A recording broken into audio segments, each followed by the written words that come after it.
En el nombre del Padre, del Hijo, del Espíritu Santo. Amén. Señor Dios Padre Todopoderoso y Eterno, te quiero dar gracias en esta noche por todas las cosas maravillosas que nos has regalado en esta semana, especialmente nuestra vida, nuestra salud, nuestra familia y todas las bendiciones que día tras día nos das. Padre Celestial, te mereces toda nuestra honra, toda nuestra adoración y todo nuestro respeto y obediencia, pues tú en tu infinito amor nos has bendecido con una multiplicidad de dones, gracias y bendiciones, especialmente la vida, el ministerio, las enseñanzas y el sacrificio de nuestro Señor Jesucristo, que se ve reflejado y que podemos tener acceso a tan grande misterio a través de la Eucaristía. Te damos gracias, Señor, por todos los sacramentos. Gracias, Todopoderoso, por ese sumo y eterno sacerdote que es Cristo Jesús. También te queremos dar gracias por ese regalo maravilloso que nos diste en Pentecostés, el Espíritu Santo, que hoy pedimos e invocamos para que sea Él el que habla a través de estos textos, a través de esta lectura y reflexión. A la Santísima Virgen María le pedimos que nos proteja y nos bendiga con su manto sagrado, que nos cubra con su amor e interceda por nosotros, por nuestra vida, por nuestra salvación. A los santos arcángeles Miguel, Gabriel y Rafael, que siempre están al servicio del Señor, que nos proteja y nos libre del mal en esta noche. Con sus alas nos proteja. En el nombre del Padre, del Hijo, del Espíritu Santo. Amén. El capítulo número 26 del primer libro de Samuel. Los habitantes de Ziph fueron a Gibea a ver a Saúl y le dijeron: David está escondido en la colina de Haquilá, frente al desierto. Entonces Saúl se puso en marcha, acompañado de 3,000 de los mejores soldados israelitas, y se fue al desierto de Ziph en busca de David. Acampó en la colina de Haquilá, que está junto al camino y frente al desierto.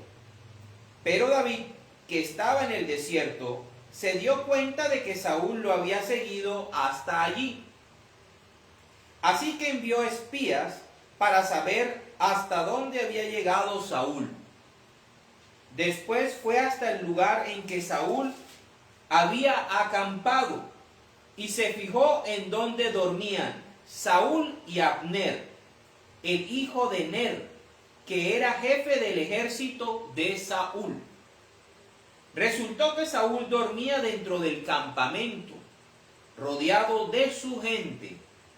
Entonces David habló con Ahimelech, el hitita, y con Abisai, que era hijo de Zeruía y hermano de Joab, y les preguntó: ¿quién está dispuesto a bajar conmigo al campamento para llegar hasta Saúl? Yo bajaré contigo, respondió Abisai. Aquella misma noche, David y Abisai fueron al campamento. Saúl estaba durmiendo dentro del campamento y a su cabecera tenía su lanza hincada en tierra. Abner y la tropa estaban acostados alrededor de él. Entonces dijo Abisai a David: Dios ha puesto hoy en tus manos a tu enemigo.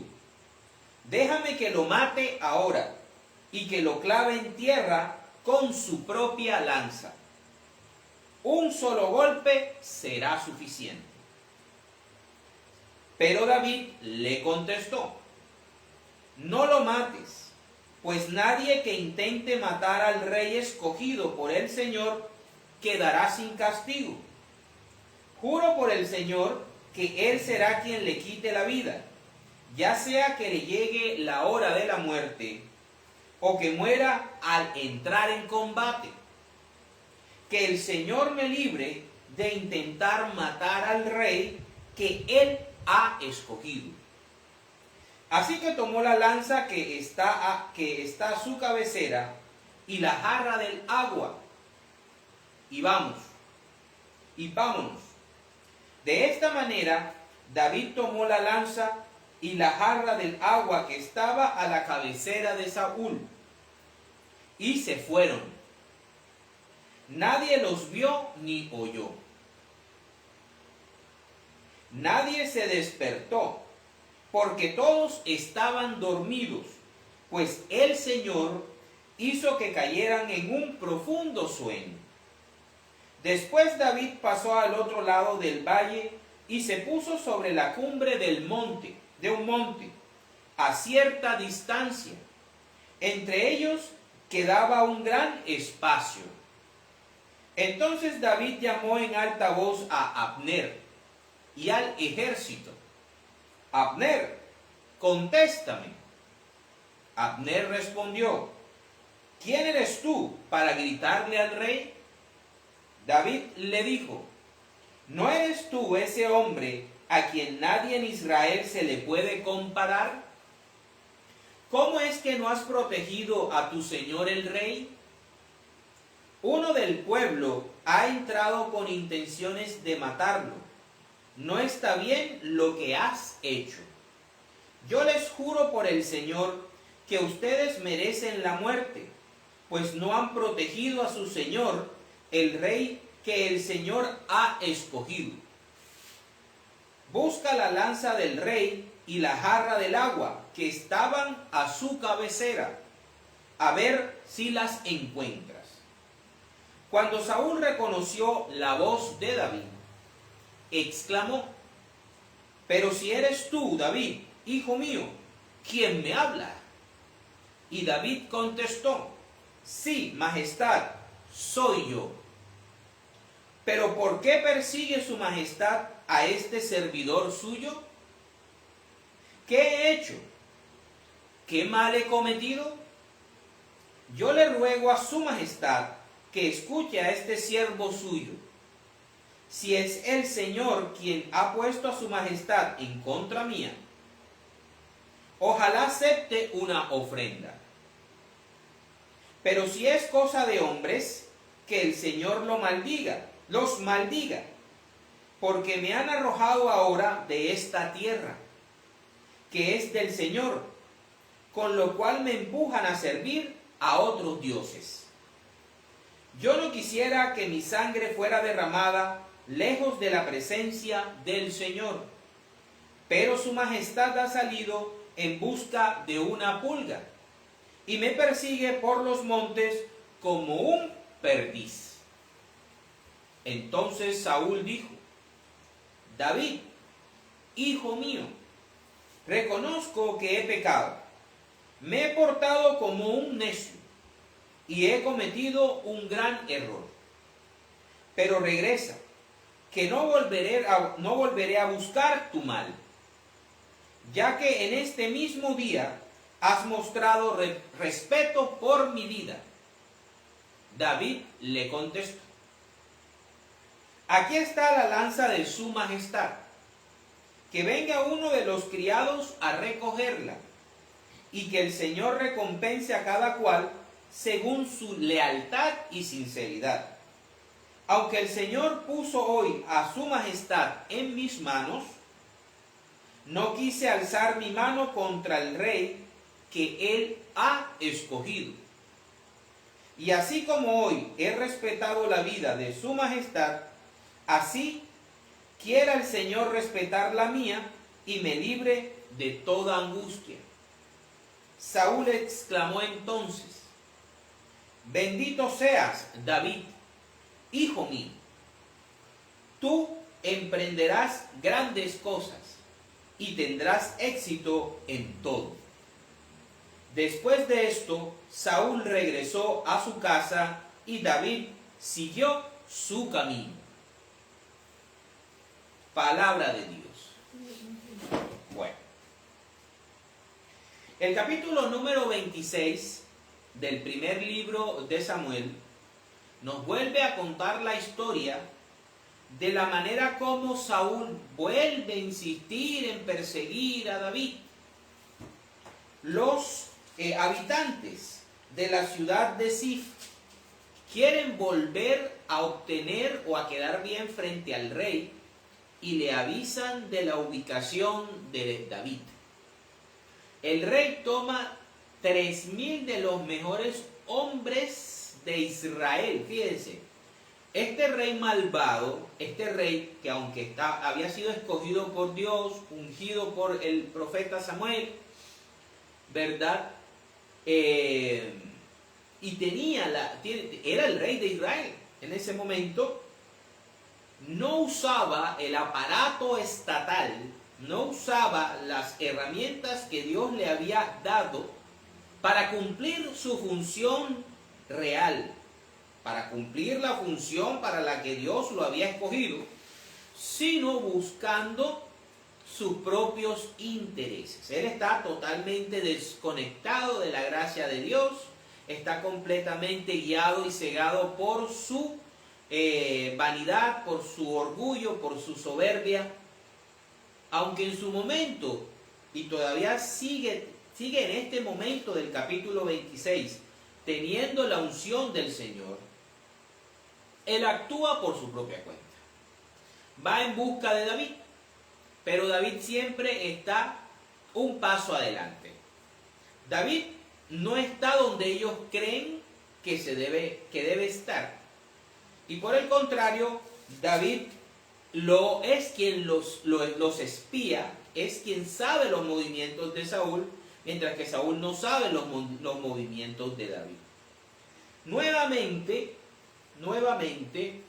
se presenta la oportunidad para que David, nueva tentación al rey, de hacer las cosas humanamente, de hacer las cosas en los tiempos de David y no de Dios, de hacer las cosas a la manera de David y no de Dios. David tenía todas las, todos los por qué para eliminar a Saúl. Tanto la primera vez que se lo encontró haciendo sus necesidades en el capítulo 24, como en este momento en que el Señor hace que todos caigan en un profundo sueño, como una especie de anestesia espiritual y física. Es así como David se lleva a Abner con él. Abisai. Abner es el general, el ministro de defensa de Saúl, que debe estar encargado de proteger al rey mientras el rey está vulnerable. Si al rey le pasa algo, Abner es el responsable, porque es él, supuestamente, el mejor guerrero y el mejor general de Israel. Y David, con esta astucia y obviamente con ayuda de Dios, demuestra la vulnerabilidad a la que está expuesto Saúl. Entra con Abisai, quien al ver la situación la lee desde el punto de vista humano, desde el punto de vista militar, desde el punto de vista estratégico, para las intenciones de David de ser rey. Abisai no es ungido de Dios. Abisai no ve las cosas como las veías David. David había sido ungido por el Señor. David tenía sobre sí al Espíritu Santo. Esto es muy importante. David sentía en su corazón, el Espíritu Santo le decía que todavía no era el tiempo de que él fuera rey de Israel. Todavía no. Se debía completar el juicio sobre Saúl para que el Señor condenara irremediablemente a Saúl y le quitara el trono, para luego colocar, sí, legítimamente y según los planes de Dios, a David. Es ahí cuando sucede otra tentación. Fíjense, es como si al rey David le hubiesen puesto las mismas tentaciones de Jesús. ¿Sí? Ambos estaban llenos del Espíritu Santo cuando enfrentaron las tentaciones. Ambos mostraron la integridad que da el Espíritu Santo a quienes se dejan llevar por él.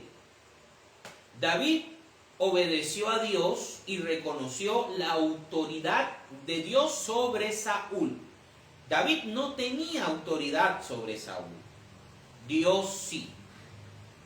Por lo tanto, David esperaba que Dios fuera quien quitara del reino a Saúl. Por eso él entendía muy bien, gracias a la inspiración del Espíritu Santo, de que así le pusieran 3, 4, 5 veces a Saúl enfrente para matarlo, Dios, a través del Espíritu Santo, le estaba diciendo que él no tenía esa tarea, él no tenía esa autoridad. Y David lo entiende muy bien. Y pasa esa prueba nuevamente cuando Abisai le dice: rey, mire, tenemos este papayazo, tenemos esta oportunidad nuevamente. Es más, no lo haga usted, yo lo hago. Tomo la lanza, le atravieso la cabeza y de un solo golpe se lo dejo listico. Pero si David hubiese aceptado eso, igual sería culpable. Tan culpable como lo fue Saulo de Tarso en la muerte de San Esteban. Porque Saulo no tiró ni una sola piedra, pero el haber estado ahí, el haber asentado el asesinato de Esteban, después Dios se lo cobró. Después Dios se lo cobró y él sabía muy bien que había hecho mal. David entiende esto. Entendamos, David estaba ungido por el Espíritu Santo. El Espíritu Santo estaba en él. Mientras que Saúl todavía no había sido ungido por el Espíritu Santo. ¿Listo? Hay esas dos cosas. ¿Qué hace David? David le dice a Abisai: no, un momentico. A los ungidos de Dios nadie los toca sino solo Dios. Porque el que mate a un ungido de Dios, Dios lo castigará. Y yo no quiero eso para ti. Así que no nos metamos en ese lío. Y si yo estoy aquí, pues como del bulto. Llevo del bulto, Dios entonces me va a juzgar a mí por haber permitido que tú, mi siervo, mi acompañante, lo matara. Eso se lo dejo a Dios. Es voluntad de Dios. Que Saúl muera, ya sea de viejo, ya sea en una batalla, o cualquiera sea la situación que Dios haya definido para quitarle a Saúl el reino y para dármelo a mí. Yo confío en el Señor. Yo hago lo que el Señor me permite y lo que el Señor me ordena. De ahí no me paso. Miren la obediencia que en este momento tiene David, lleno del Espíritu Santo. Y es ahí cuando David toma la lanza, toma la jarra de agua, que son evidencias fidedignas, concretas, de lo tan cerca que estuvo él físicamente del rey Saúl, y que todos estaban dormidos, incluyendo a Abner, y no se dieron cuenta. Y que David pudo haber asesinado, o Abisai asesinado al rey Saúl, y Abner no hubiese podido hacer nada porque había quedado completamente dormido, él y sus subalternos. Luego David sube a una montaña y llama a Abner y le reclama. Lo bacano de este capítulo es esto. Viene David y le hace una corrección a Abner. Le dice, incapaz. Le dice, tú que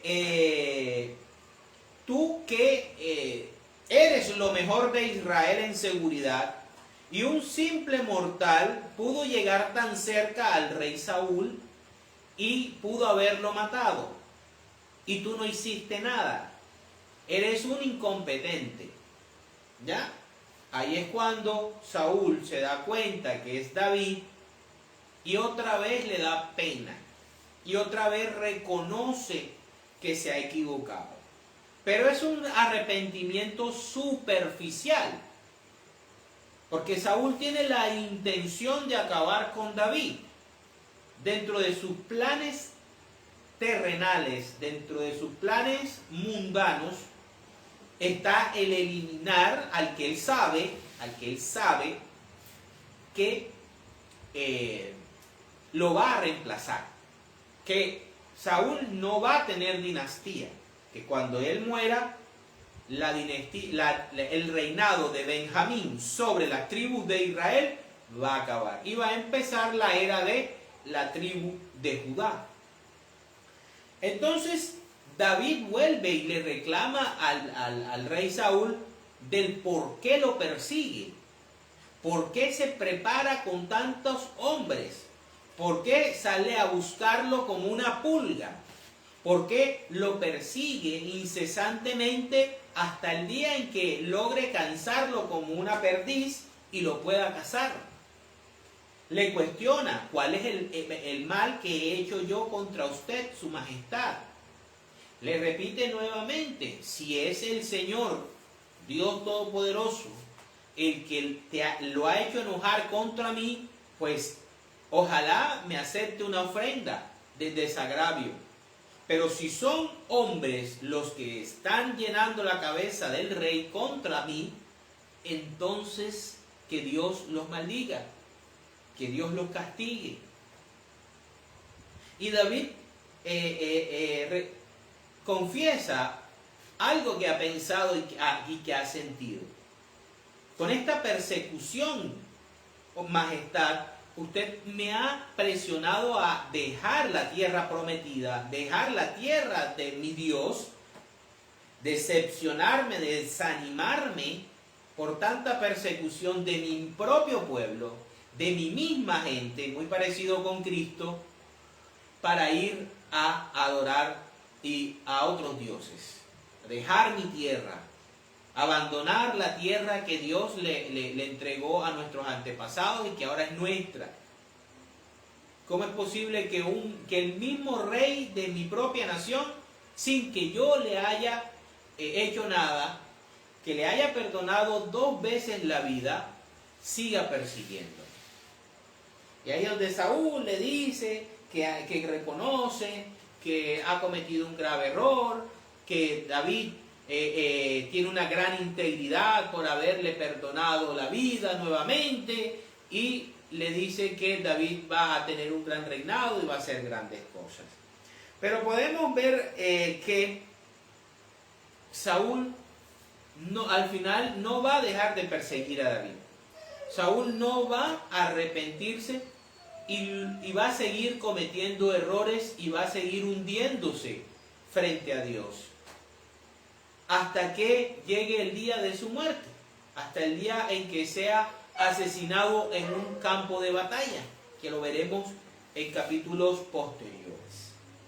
Entonces podemos ver aquí cómo David, guiado por el Espíritu Santo, no toma la justicia por mano propia, no trata de acelerar las promesas de Dios haciendo cosas, desobedeciendo. O sea, tú no puedes obtener una promesa de Dios por medio de una rebelión contra Dios o haciendo algo que Dios no te ha ordenado. ¿Sí? Eso lo hizo Eva, eso lo hizo Sara, eso lo hizo el mismo Saúl. el mismo Saúl lo hizo, y cada uno de ellos pues armó un lío que mucho tiempo después todavía se sigue haciendo eco de esas equivocaciones y de esas desobediencias. Entonces, esa es la parte del capítulo 26 del primer libro de Samuel, que nos habla acerca de cómo David pasa otra prueba espiritual de obediencia, de integridad y de un corazón que confía en Dios y que espera que sea Dios el que alcance el reinado de Israel por los medios de Dios, para la gloria de Dios. En los textos auxiliares vamos a ver cómo Cristo, como Rey definitivo de Israel, como el Mesías Redentor, siempre nos transmite la enseñanza de hacer la voluntad de Dios. Cristo, el Rey verdadero, porque David es prefigura, pero Cristo es el definitivo. Nos enseña cómo nosotros debemos actuar en la vida, cómo debemos confiar en Dios y cómo debemos permitir que sea Él el que obre. Vámonos entonces al Evangelio de San Mateo, capítulo 4, versículos del 1 al 11. El diablo pone a prueba a Jesús. Entonces, vamos a darnos cuenta cómo Jesús también pasó por pruebas espirituales. Jesús también tuvo tentaciones. Jesús también se le presentaron oportunidades de papaya para poder acelerar el reinado de Dios y para poder acelerar el reino de Dios, no por voluntad del Padre, no por el plan de salvación, sino por un atajo que le da Satanás. Dice: luego el Espíritu llevó a Jesús al desierto. ¿Dónde estaba David? David estaba en el desierto. David era ungido del Señor. Lo había ungido Saúl. ¿Listo? ¿Se acuerdan? Capítulo creo que 16. A Jesús también lo lleva el Espíritu Santo a un desierto. Es en el desierto donde sucede la prueba, tanto a David como a Jesús. Dice, para que el diablo lo pusiera a prueba. Estuvo 40 días y 40 noches sin comer y después sintió hambre. Prueba física y mental. El diablo se acercó entonces a Jesús para ponerlo a prueba. Aunque Abisai no era Satanás, pudo ser un instrumento de Satanás para poder hacer caer al rey David. Fíjense, ¿sí? Recuerden que Abisai le dice a David: déjame, yo lo mato, matémoslo aquí, está de papayita. Miren cómo habla Satanás. El diablo se acercó entonces a Jesús para ponerlo a prueba y le dijo: si de veras eres hijo de Dios, ordena que estas piedras se conviertan en panes. Jesús tenía una necesidad real, al igual que David. David estaba siendo perseguido como una cordiz. Se atacaba, se acorralaba hasta que se agotara y diera papaya. Eso es lo que estaba buscando Saúl. Jesús tiene una necesidad real. Ha pasado 40 días y 40 noches sin comer y beber. Y Satanás aprovecha esa debilidad para hablarle y decirle: bueno, si tú eres en verdad quien dices ser, pues para ti no sería difícil transformar estas piedras en pan y te las comes. Tiene lógica, ¿no? Pero Jesús le dice, Jesús le contestó: la Escritura dice, no solo de pan vivirá el hombre, sino también de toda palabra que salga de los labios de Dios. Aquí Jesús está hablando de el Padre. El Padre le dio esa orden de que para quitarse el hambre podía transformar las piedras que habían en el desierto en pan. No, ¿verdad? Aquí el texto nos dice que el Espíritu Santo inspiró a Jesús para que transformara las piedras en pan y se las comiera. En ningún lado dice eso. O sea, que no era voluntad del Padre que Jesús se alimentara haciendo un milagro de transustanciación. No, la voluntad del Padre era poder resistir 40 días y 40 noches sin comer y beber. Entonces el Señor le dice, yo no he recibido esa orden del Padre. Y como yo no he recibido esa orden del Padre, no tengo que aprovecharme de mis dones para sacar provecho. Primera prueba. Luego dice, luego el diablo lo llevó a la santa ciudad de Jerusalén, lo subió a la parte más alta del templo y le dijo, si de veras eres hijo de Dios, tírate abajo, porque la Escritura dice, Dios mandará que sus ángeles te cuiden, te levantarán con sus manos para que no tropieces con piedra alguna. Tiene lógica. Ok, eres el Hijo de Dios. Pues muéstrame, pruébame que Él no te va a desproteger. Pruébame que Dios siempre va a enviar, así cometas una estupidez, porque tirarse del pináculo del templo es suicidio, es intento de suicidio. ¿Detrás de qué? Vuelvo y repito. ¿El Padre le dio esa orden a Jesús? No. ¿El Espíritu Santo inspiró a Jesús para que se tirara de la parte más alta del templo de Jerusalén? No. Entonces Jesús, ¿qué le responde? Jesús le contestó, también dice la Escritura, no pongas a prueba al Señor tu Dios. ¿Esto qué significa? Puede ser un hombre, una mujer de fe, creyente, pero eso no te da derecho a que cometas estupideces, a que pongas en riesgo tu vida de manera estúpida. Nosotros tenemos que cuidarnos, nosotros tenemos que ser obedientes, tenemos que cuidar nuestra salud, tenemos que ser cuidadosos, ¿verdad? Porque Dios nos va a cuidar de aquello que nosotros mismos no podemos cuidarnos. Pero de aquello en lo que sí seamos responsables, debemos hacerlo. Y es ahí cuando Jesús le dice, para yo mostrarte que soy el Hijo de Dios, no tengo que poner a prueba inútilmente a mi Padre. ¿Ya? No utiliza su ser filial, o sea, su conexión filial con el Padre para poner a prueba inútilmente su amor y protección.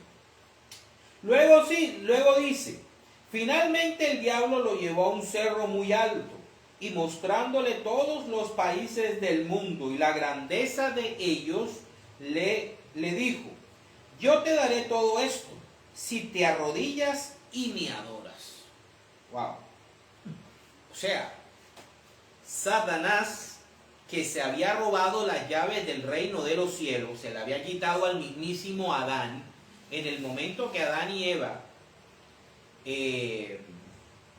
pecan, pues lo primero que pierden, además de la vestimenta sagrada que tenían, que los estaba cubriendo, el manto de eternidad, también pierden las llaves del reino de los cielos. Perdón, la llave del reino de la tierra, que la recupera Jesucristo cuando muere en la cruz. Y Satanás quiere darle un atajo a Cristo. Cristo es el legítimo dueño de la tierra. Las llaves del reino de la tierra y de todos los reinos le van a pertenecer a Cristo.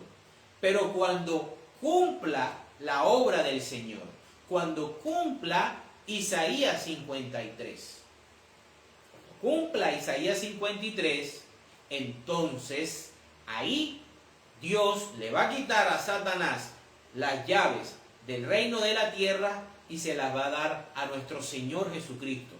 Recuerden Mateo 28, 16 al 20, cuando Jesús está ascendiendo a los cielos y le dice a los apóstoles: he recibido toda autoridad en el cielo, en la tierra y debajo de la tierra.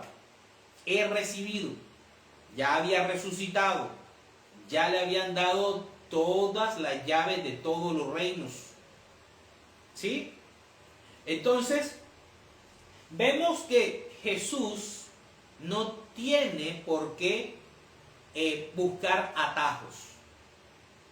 Se encarnó para poder morir en la cruz y de esa manera poder ser el Rey de Reyes, Señor de Señores. Ahora, ¿qué dice Jesús? Jesús le contestó: vete, Satanás, porque la Escritura dice: adora al Señor tu Dios, al Padre, y sírvele solo a Él. Entonces el diablo se apartó de Jesús y unos ángeles acudieron a servirle. Palabra del Señor. Entonces vemos cómo desde el inicio del reinado de Cristo, desde el inicio, fíjense, aquí Cristo estaba empezando su ministerio, estaba empezando el reino de los cielos, estaba empezando la instalación de la Iglesia Católica, porque ya aquí en el capítulo 4 ya la Iglesia Católica comienza sus primeros líneas de código, por decirlo así, en la jerga de programación, de software. Cristo aquí en el capítulo 4 de Mateo comienza a escribir las primeras líneas de código de la Iglesia Católica. Y lo primero en que se enfrenta, al igual que David, es a una tentación en el desierto. Aquí fueron tres, ¿sí?, que se las presenta el enemigo número uno de la raza humana, Satanás. Ahora vamos a ver cómo Jesús, ya más adelante en el ministerio, ya con todos los discípulos, ya haciendo milagros, señales y prodigios, nos habla acerca de cómo Él obedece al Padre y no se sale del plan de salvación. Vámonos a el Evangelio de San Juan, capítulo 5, versículos del 30 al 40. Dice: pruebas de la autoridad de Jesús. Yo no puedo hacer nada por mi propia cuenta. Lo acabamos de ver en las tentaciones de Mateo. Juzgo según el Padre me ordena, y mi juicio es justo. Pues no trato de hacer mi voluntad, sino la voluntad del Padre. ¿Qué estaba haciendo David en el capítulo 26 de Primera de Samuel? Aplicando la voluntad del Padre. El Espíritu Santo no le había dicho a David: mata a Saúl. No se lo había dicho. Como a Jesús tampoco le había dicho: convierte las piedras en pan, tírate del pináculo del templo de Jerusalén o adora a esta criatura rebelde. No. Y aquí nos lo está diciendo explícitamente. Si yo diera testimonio en favor mío, mi testimonio no valdría como prueba. Pero hay otro que da testimonio en favor mío, y me consta que su testimonio sí vale como prueba. Ahí está el Padre, a través de las señales, milagros y prodigios, y está el Espíritu Santo también. Ustedes enviaron a preguntarle a Juan, y él dio testimonio a favor de la verdad. Pero yo no dependo del testimonio de ningún hombre. Solo digo esto para que ustedes alcancen la salvación. Juan era como una lámpara que ardía y alumbraba, y ustedes quisieron gozar de su luz por un corto tiempo. Pero tengo a mi favor un testimonio más valioso que el de Juan. Lo que yo hago, sí, milagros, señales y prodigios, ¿verdad?, que es lo que el Padre me encargó que hiciera, comprueba que de veras el Padre me ha enviado.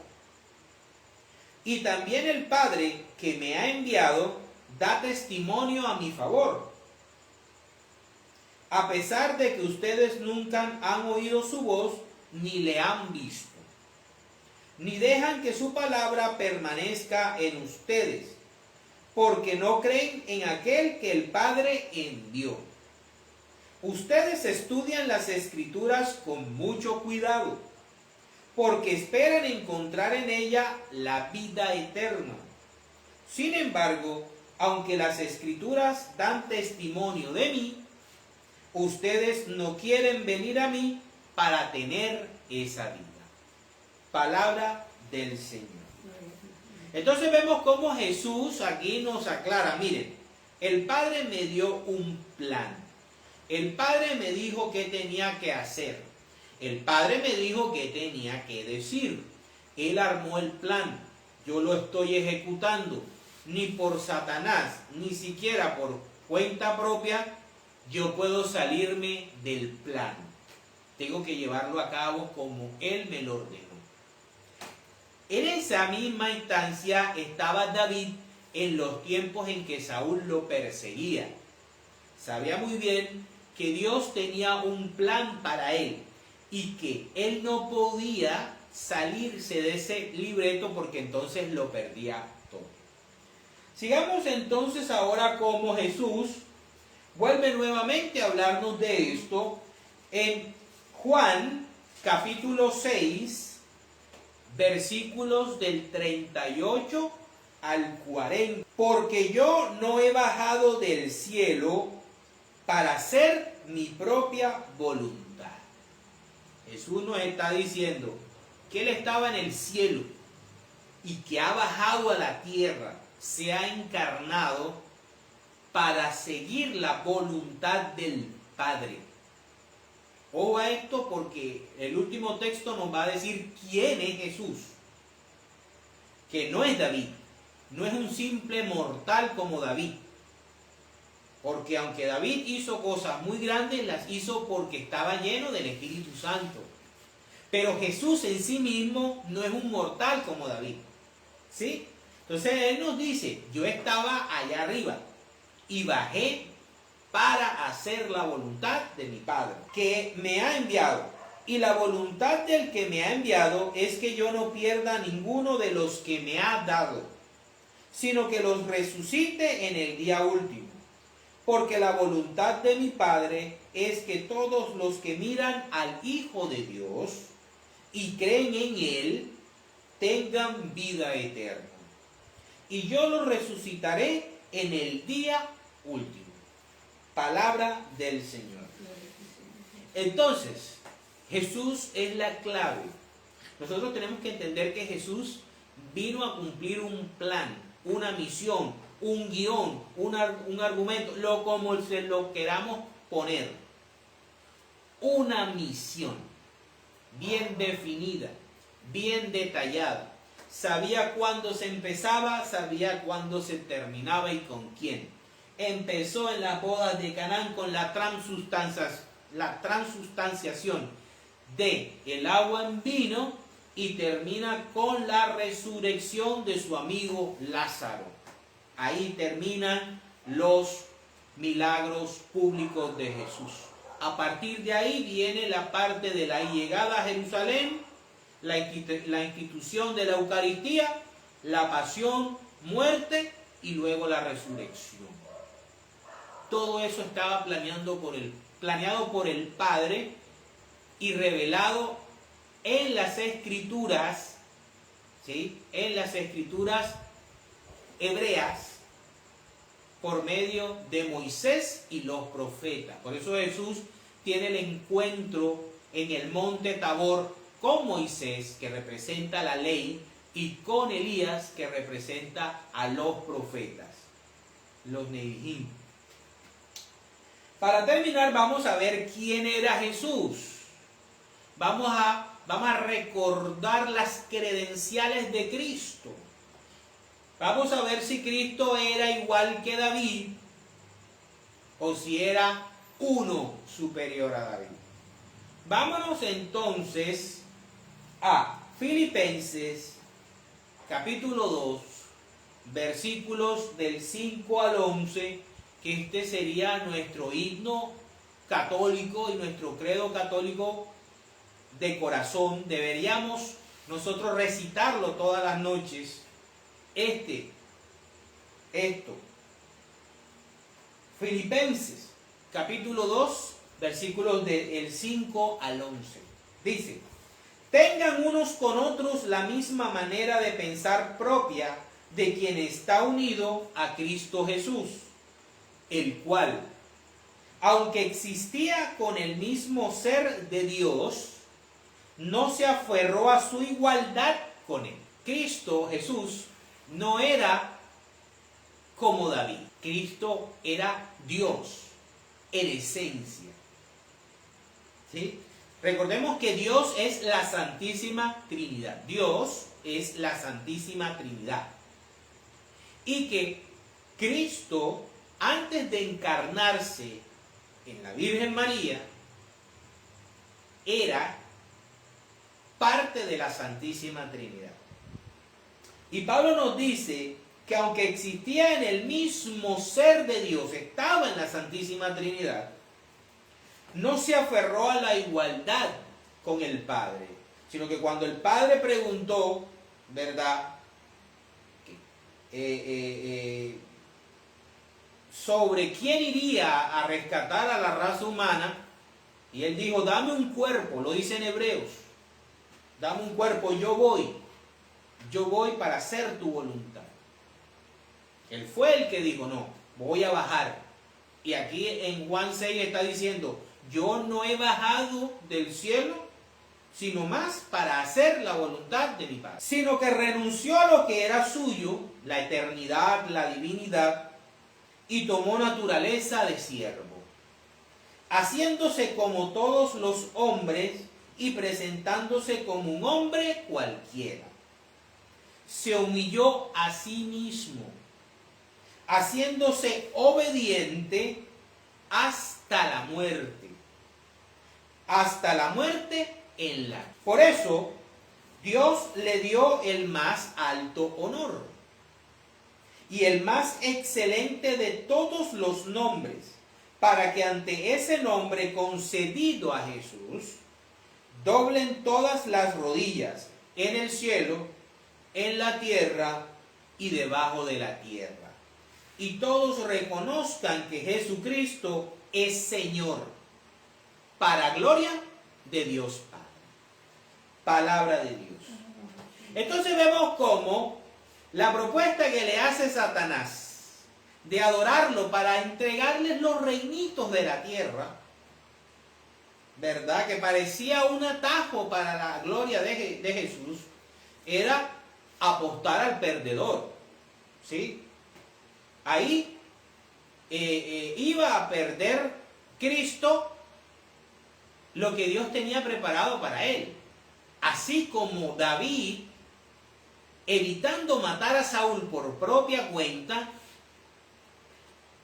no evita que el Señor le dé esa grandeza y la gloria que va a obtener durante 40 años, en los que va a gobernar a Israel, va a expandir las fronteras, va a conquistar Jerusalén, va a llevar el tabernáculo a Jerusalén, y su hijo Salomón va a construir el primer templo. Si David hubiese asesinado a Saúl por su propia mano, o si hubiese dejado que Abisai matara a Saúl, definitivamente Dios lo hubiese repudiado y David no hubiese podido ser el glorioso rey que Dios tenía preparado para él. Lo mismo pasa con Jesús. Jesús sigue al pie de la letra la misión que el Padre le ordenó hasta morir en la cruz, rescatar al género humano, y Dios cuando resucita le entrega toda autoridad en el cielo, en la tierra y debajo de ella. Entonces es muy importante aprender a obedecer y escuchar a nuestro Dios, para la gloria de Dios. En el nombre del Padre, del Hijo, del Espíritu Santo.